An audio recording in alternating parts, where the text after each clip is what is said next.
Greetings, YouTube. The Doctor is in. Dr. Urias Papers here, coming at you with another commentary on Dungeons and Dragons, and welcome to the channel that takes power gaming to the next level. Today on the Doctor Spell Prognosis, we are talking about the spell Crown of Stars. We're giving this spell an A-, barely an A-. This is a really good spell. I do like it. It's another one of our 7th level spells in our 7th level spells series. But first, don't forget to hit that subscribe button. If you like this video, hit the like button. If you have any questions or comments, please leave a question or comment, and don't forget to hit that notification bell so you know when I have another video out. All right, 7th level spell usable by sorcerers, warlocks, and wizards. 1 action casting time, range of self. It lasts for an hour, and it is not concentration, so there's lots of good things about this. This is one of these that you probably want to cast before you go into combat if you know you're going to need it. This is kind of one of those, I'm going to boost myself for my combat power ability. So 7 star-like motes of light appear and orbit your head until the spell ends. You can use a bonus action to send one of the motes streaking towards a creature or object within 120 feet. So you can only send one out, but it's a bonus action. It's a freebie bonus action. Roll to hit. When you do so, make a ranged spell attack. So that means that if we get a crit, it's going to do double damage. On a hit, the target takes 4d12 radiant damage. Whether you hit or miss, the mote is gone. 4d12 radiant damage is an average of 26 points of damage. Very few things are resistant to radiant. The spell ends early if you expend the last mote. If you have 4 or more motes remaining, they shed bright light in a 30-foot radius and dim light in an additional 30-foot. And if you have 1 to 3 motes remaining, they shed dim light in a 30-foot radius. So when you cast this spell using a spell slot of 8th higher level, you get more motes, basically. The number of motes increases by 2. So it's not that you have to remember that a combat is going to last about 3 to 4 rounds. In 5th edition, that's about as long as they go.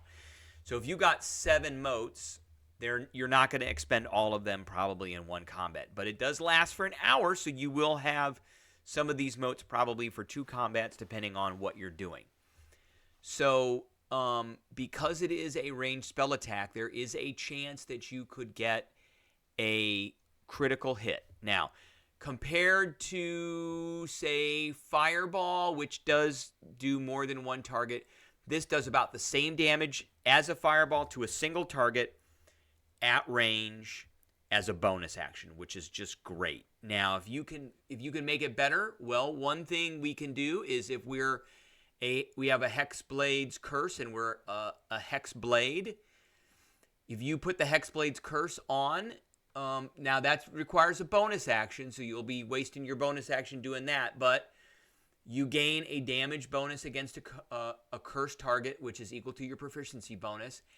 And any attack roll you make against the cursed target is a critical on a roll of 19 or 20. Any attack roll. Any attack roll. So that makes this spell really good. That doubles your crit range.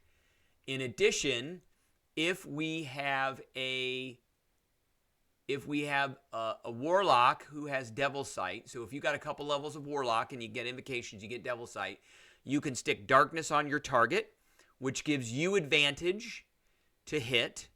Now they're cursed with your warlock's Hexblade's Curse, and you have advantage. Now all of a sudden you've increased your crit chance even more because now you're rolling 2 dice instead of 1 dice to see if you can get a crit. If you want to increase that even more, and there are other ways that you could technically gain advantage as well, you know, if you were invisible, because the motes should be part of you and they should be invisible. But a warlock with Devil Sight casting darkness on someone is probably one of the best things. There's lots of darkness options, and you can be far enough away that the bright light is not really going to do anything. All right, and then if you happen to be an elf, you could take the Elven Accuracy, and you could make a build of a spellcaster who concentrates mainly on ranged attack things. And now all of a sudden, whenever you have advantage, so you place the Hexblade's Curse, you put a darkness down, and then you start launching these motes at them. Whenever you have advantage, now you have advantage on any dexterity, intelligence, wisdom, or charisma. So sorcerers is charisma, wizards is intelligent, and warlocks are also charisma. So whenever you have advantage, you re-roll one of the dice. Now you have tripled your chances at getting a crit. And if you get a crit, then that 26 average damage turns into 52 points of damage.